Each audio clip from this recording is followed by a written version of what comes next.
Hola, ¿qué tal? Bienvenidos a esta nueva edición de Mirada Económica. Les saluda Xu Xin desde nuestro estudio en Beijing. Durante la celebración del Foro Boao para Asia 2022, nuestra reportera He Beibei hizo una entrevista con el señor Alexandre Teixeira, exsecretario ejecutivo del Ministerio de Desarrollo, Industria y Comercio Exterior de Brasil, quien compartió con nosotros sus comentarios y opiniones acerca del desarrollo socioeconómico de China en los últimos años y el potencial de cooperación entre China y Brasil, entre otros temas. Veamos la entrevista.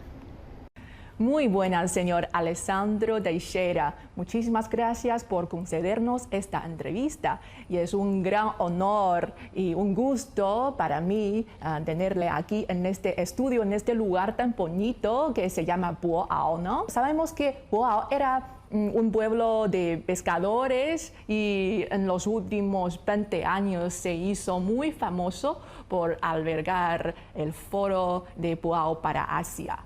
Entonces, ¿cuál es su impresión sobre este lugar y ha venido antes? Primeramente, es un gusto estar acá, poder hablarmos un poco de la economía mundial de Boao. Boao es un caso único en China porque es una isla, ¿no? Como usted dice, una isla que no tenía mucho desarrollo hace 20 años. Y hoy se constituye no solamente el sitio que hace Boao, mas también en una economía muy próspera. Sí. Es ubicado en una región que está frente para Asia y tiene un potencial de comercio internacional muy grande. Entonces, além disso, es un lugar típico de turismo. Muchas personas, para nuestros amigos de América Latina que no conocen Boao, es llamado de lo Hawái de China. Entonces, es uno de los lugares más visitados de China. Y cuando hablo de visitación, estamos hablando de millones y millones y millones de personas. Entonces, Boao ha se desarrollado como un sitio turístico, pero también hace más de una década vienen intentando tener sectores importantes como el comercio internacional, como la parte de economía digital, como la parte de salud, es uno de los polos de salud que se desarrolla. Entonces, mi impresión del Boao cada año es mejor. Sí, es que empezamos con esta pregunta un poco más relajada y ahora volvemos al tema. Es que el 21 de abril se celebró la ceremonia inaugural del Foro de Boao para Asia 2022 y en la cual el presidente chino Xi Jinping pronunció un discurso de apertura. Su discurso fue titulado Afrontar juntos los desafíos e inaugurar un futuro brillante mediante la cooperación. Entonces, ¿cuál fue su impresión de su discurso y cuáles son los puntos que le han llamado más la atención? Mi impresión de los discursos del presidente Xi Jinping fue la mejor posible, porque él miró y mostró cómo la China no solamente participa del mundo político y económico, pero cómo debemos enfrentar los problemas que tenemos. Lo primero punto que me llamó la atención de la charla del presidente Xi Jinping fue la cuestión del COVID-19. Él mostró que la China hace una política muy centrada en las personas, que no podemos perder ninguna vida, que es muy importante, muy serio, es un tema central, pero que también dice que el mundo precisa trabajar junto, que no puede ser solamente la China, que tenemos que trabajar juntos porque la pandemia no ha llegado al final y tenemos 3 años sufriendo de una pandemia que impacta la parte social, que impacta la parte económica. Por tanto, ese es el primer punto que me llamó la atención, la cuestión de la seriedad, cómo tratar el COVID.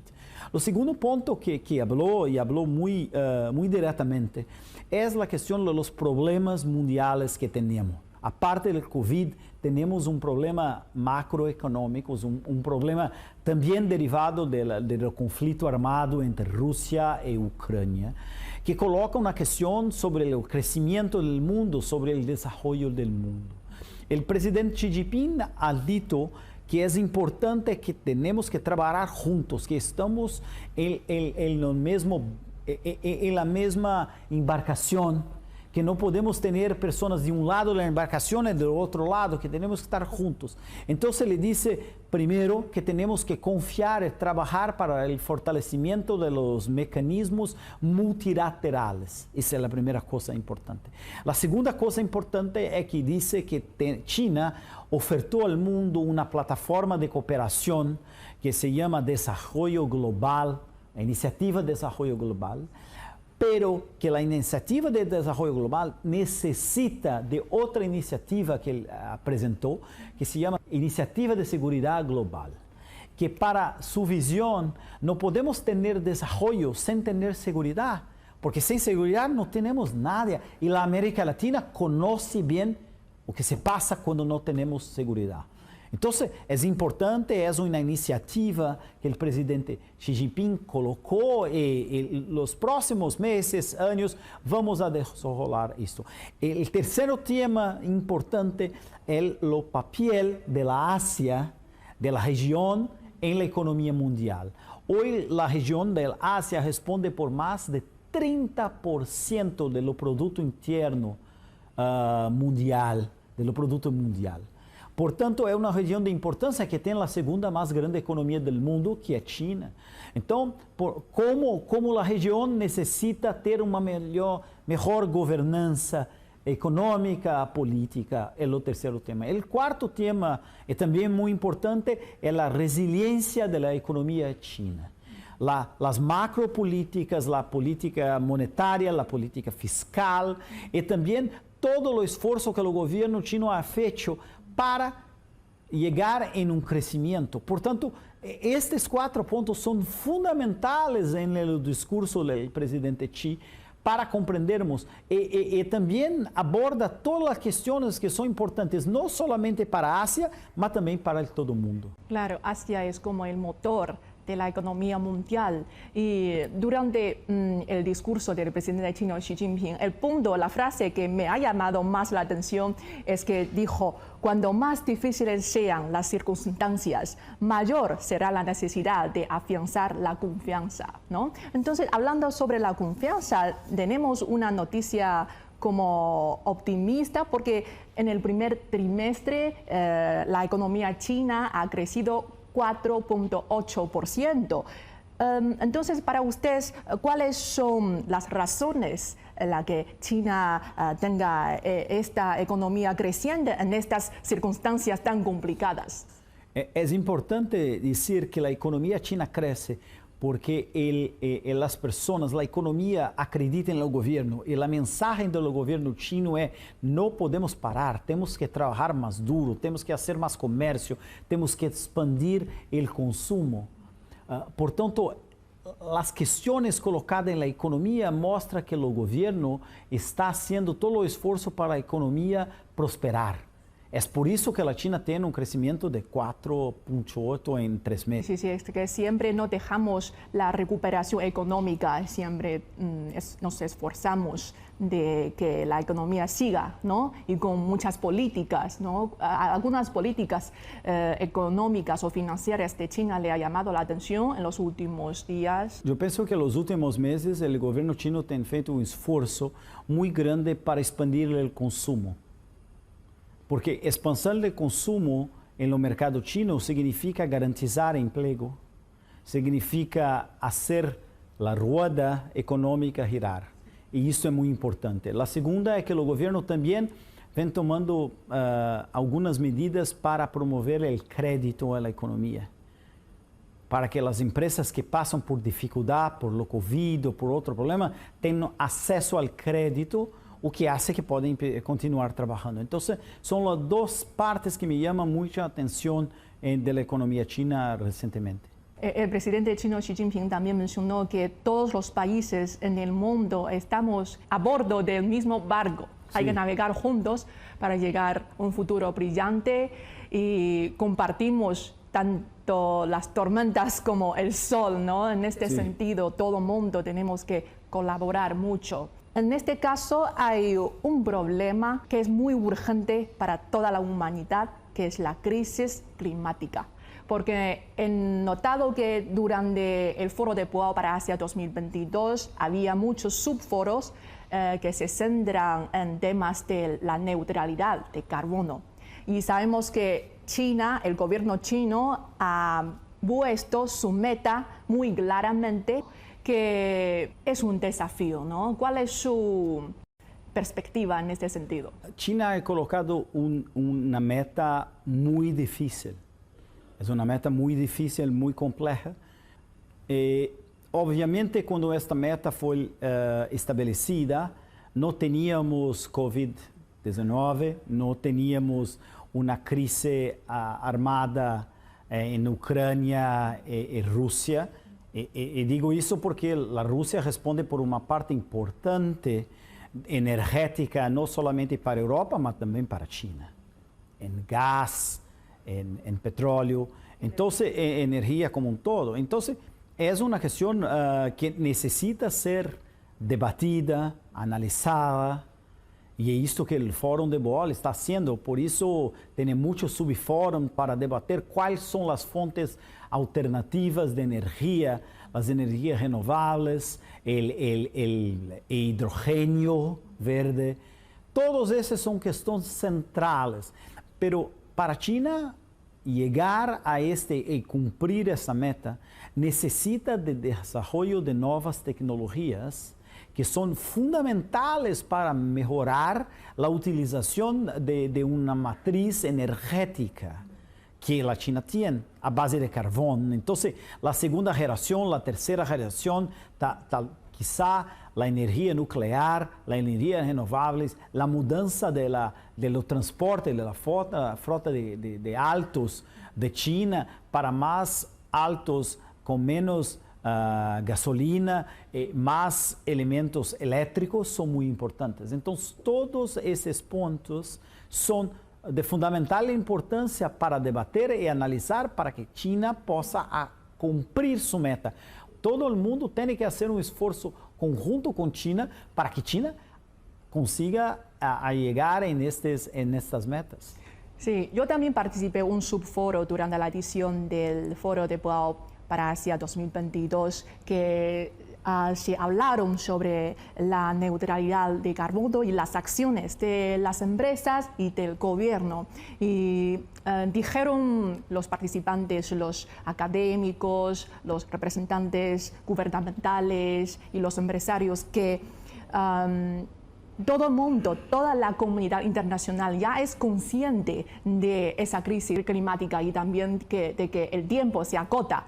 Pero si hacemos dos cosas, no llegará el fin del mundo, que es cumplir las promesas y ampliar las acciones. Brasil y China son dos países más grandes en vías de desarrollo en ambos hemisferios y también son miembros de los BRICS. En este sentido, ¿cómo podemos colaborar China y Brasil? Yo pienso que es una colaboración natural, porque Brasil tiene una de las mejores matrices energéticas del mundo. Más de 40% de la matriz energética de Brasil es totalmente renovable.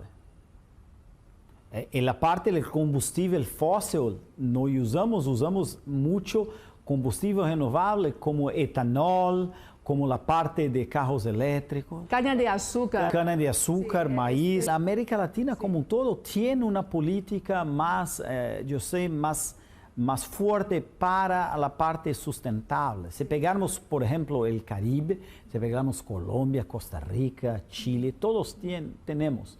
Entonces yo pienso que una cooperación entre China y Brasil, entre China y la América Latina, está en naturaleza del desarrollo del propio continente. Nosotros tenemos, por ejemplo, crédito de carbono.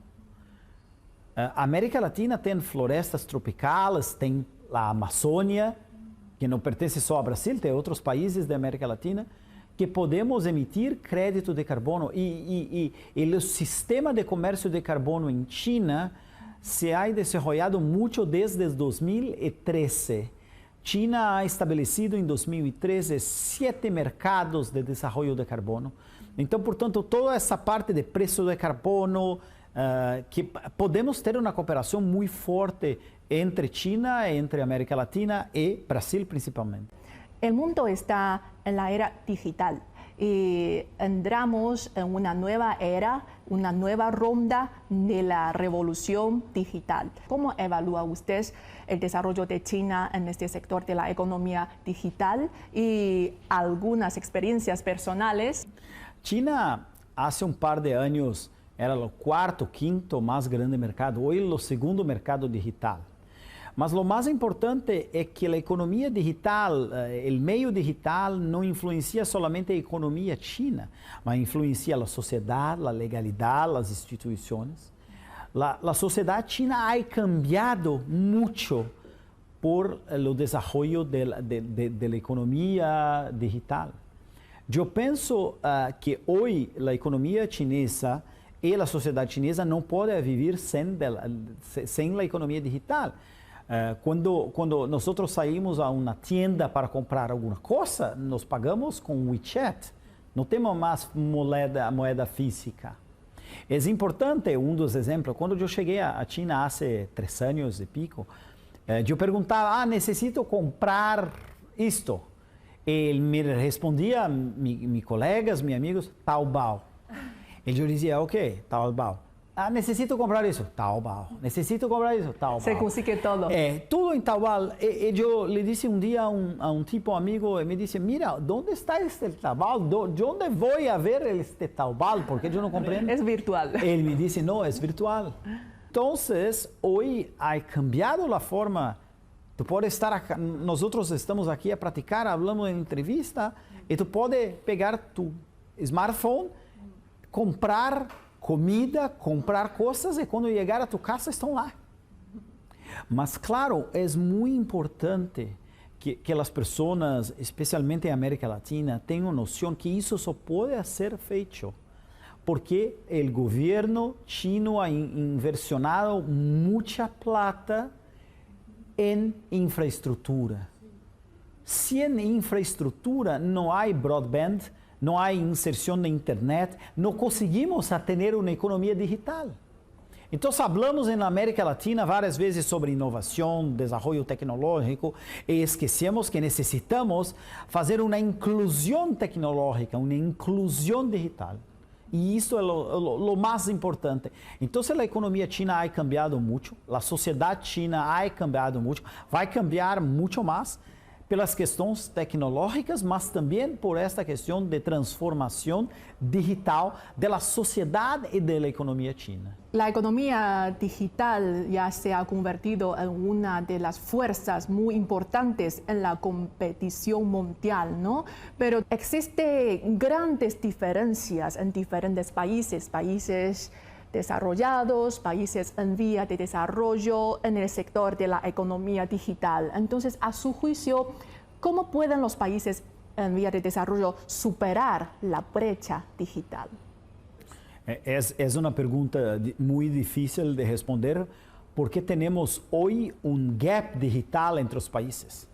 Hay una discusión que estamos haciendo en Boal si la parte digital, la economía tiene su lado positivo, pero también tiene su lado negativo, porque aquellos países que no tienen condición de participar en esa inclusión digital van a estar excluidos. Entonces, na verdad, estamos creando nuevamente dos mundos. La solución, si no hay solución, pero lo que podemos practicar es que tenemos que hacer un esfuerzo entre países desarrollados con países en desarrollo para que el país desarrollado ayude a los países en desarrollo a tener infraestructura, a tener servicios para esto.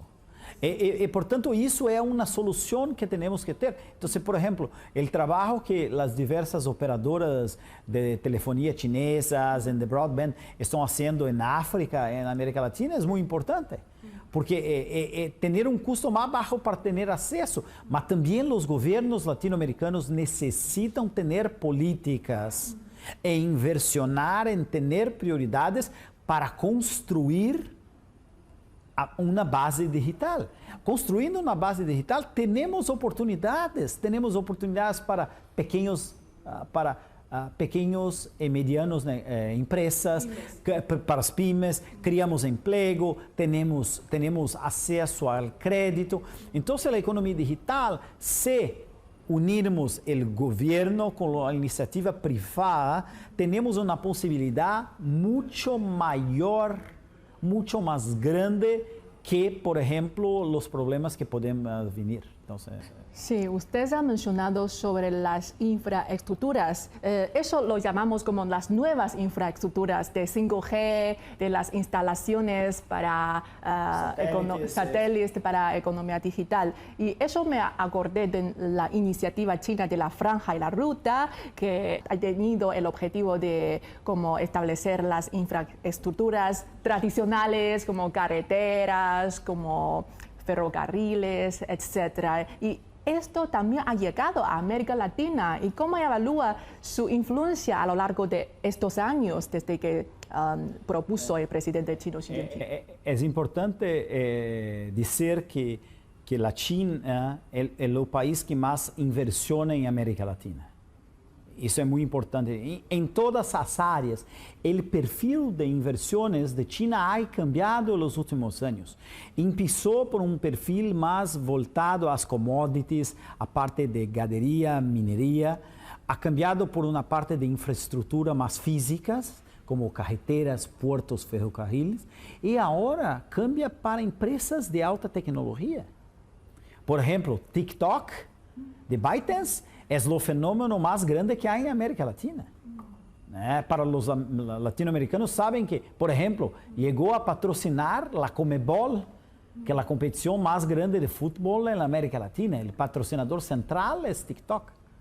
Entonces, este cambio de inversiones es importante. Y la Franja y la Ruta es fundamental. No tenemos, ainda quizá no tenemos todos los países engajados en esta plataforma de cooperación. Argentina a poco ha se unido, Chile hace mucho tiempo, pero Brasil no está totalmente involucrado. Tenemos que tener a América Latina totalmente involucrada en un proyecto, porque este proyecto no es un proyecto simple de infraestructura, es un proyecto de cooperación. Sí. Es una plataforma de cooperación. Exacto. Entonces, si comprendemos como una plataforma de cooperación, vamos a desarrollar más que infraestructuras, tenemos otras cosas.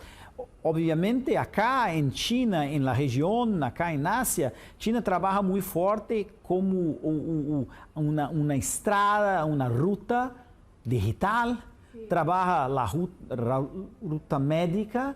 Eso para América Latina se pone muy bien.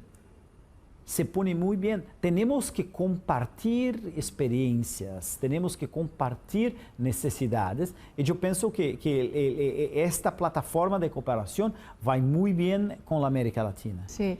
Y también se nota la transformación, como usted ha mencionado, durante estos años, ¿no? De la iniciativa de la Franja y la Ruta. Ahora ha ampliado sus áreas de cooperación y esta plataforma también ha servido mucho en diferentes áreas. La iniciativa de la Franja y la Ruta ya entró en una etapa de alta calidad. Este año, en el 1 de enero, un nuevo acuerdo que es la RCEP entró en su vigor, ¿no? Que es un acuerdo regional, sobre todo en Asia y también con otros países de la ASEAN. ¿Cómo evalúa usted sobre la influencia, la función de este acuerdo? Este acuerdo tiene el potencial de ser lo más grande acuerdo de comercio internacional de la historia del mundo, RCEP. Es un acuerdo que inicia con libre comercio y con el objetivo de que llegamos en 20 años a zerar todas las tasas de importación. Es un acuerdo también muy difícil. Quizá que tenemos el Mercosur y no conseguimos llegar a la misma cosa. Entonces, pero o que me faz acreditar que esto es posible es el engajamiento que China tiene. China se comprometió a hacerlo y está llamando a todos los países para que participen. Entonces, yo pienso que es un acuerdo que tiene un potencial y sinergias muy importante para transformar el comercio intrarregional de Asia, número uno, y después también transformar el comercio mundial, porque tenemos que siempre lembrar que muchas de las cadenas de producción y de cadenas de agregación de valor mundiales están en Asia. Porque cuando estamos hablando de Corea del Sur, Japón, China, Indonesia, Malasia, Vietnam, Singapur. Entonces, muchas de las cadenas de producción internacionales globales están acá. Entonces, trabajar, dinamizar el comercio regional acá tiene un impacto global muy grande. Influirá incluso a las reglas de la OMC, ¿no? Claro, porque son países importantes. Cambiado. OMC, tuvimos un trabajo muy fuerte de tentar ampliar el comercio. Yo pienso que las rondas de Bali, principalmente, no llegaron donde países como Brasil y como países de América Latina le gustarían. Tuvimos la oportunidad de tener el primer director general latinoamericano de Brasil en la OMC y no conseguimos, tenemos que decir, no conseguimos hacer lo que gostaríamos. Portanto, eu penso que esta possibilidade com acordo regional pode ajudar a trabalhar o espírito dos países para que necessitamos ampliar o comércio e não criar bloqueios, paredones para que o comércio não se desenvolva. Y profesor, ¿cuándo fue su primera visita a China? 1998. Eu trabalhava em la província de Rio Grande do Sul, de onde eu venho, que é a fronteira com a Argentina e com o Uruguai. E viemos acá para mirar o setor de produção. Foi a primeira vez. Depois dessa, eu casi que vinha todos os anos acá. Usted ya ha sido un testigo totalmente de la extraordinaria trayectoria de China, ¿no? ¿Podría contarme algunas anécdotas que ha experimentado para decir los cambios? E o que me llamó a atenção é que como ha cambiado a relação de lo chino campesino, de la parte rural, com a necessidade de desenvolver oportunidade. E eu estava visitando uma pessoa que produz naranja, e esta pessoa me disse, 5 anos atrás, eu produzia minha naranja cá, e tinha que encontrar alguém na municipalidade, em uma cidade, para vender minha naranja. E às vezes, volvia a minha casa triste, porque não conseguia vender minha naranja. O que há hoje? Tiene un pequeño sistema con un teléfono móvil, claro. una pantalla, y que vende y hace comercio directamente. Claro, ventas online, sí. Sí, vendas de e-commerce, de comercio electrónico. Él me dice que está muy feliz. Ahora su hijo es la persona que hace la venda. Y yo decía, ¿por qué nosotros en América Latina no podemos tener eso? ¿Por qué en Bolivia, en las montañas de Bolivia, las montañas de Perú, no tenemos eso? Entonces, recordando tu pregunta, hay una grande capacidad de cooperación en estas áreas para inclusión social. Para mejorar, tenemos un nivel de pobreza en América Latina que es muy serio. Tenemos que crear oportunidad. Em China, esses cambios são importantes e são cambios como esses que fizeram eu viver em China, trazer minha hija, trazer minha mulher, ter minha família. Ah, que feliz. Minha hija agora há 5 anos e habla chino. Muchísimas gracias, profesor Alessandro, por recibir nuestra entrevista. Gracias por su tiempo y sus respuestas. Muchas gracias, es un placer estar acá. Así concluimos esta emisión de Mirada Económica. Les recordamos que pueden seguirnos a través de nuestras cuentas oficiales de CGTN en español en Facebook, Twitter, Instagram, YouTube, Weibo y WeChat. En nombre de todo el equipo aquí en Beijing, les agradecemos su sintonía y les invitamos a disfrutar de nuestra programación. Hasta la próxima.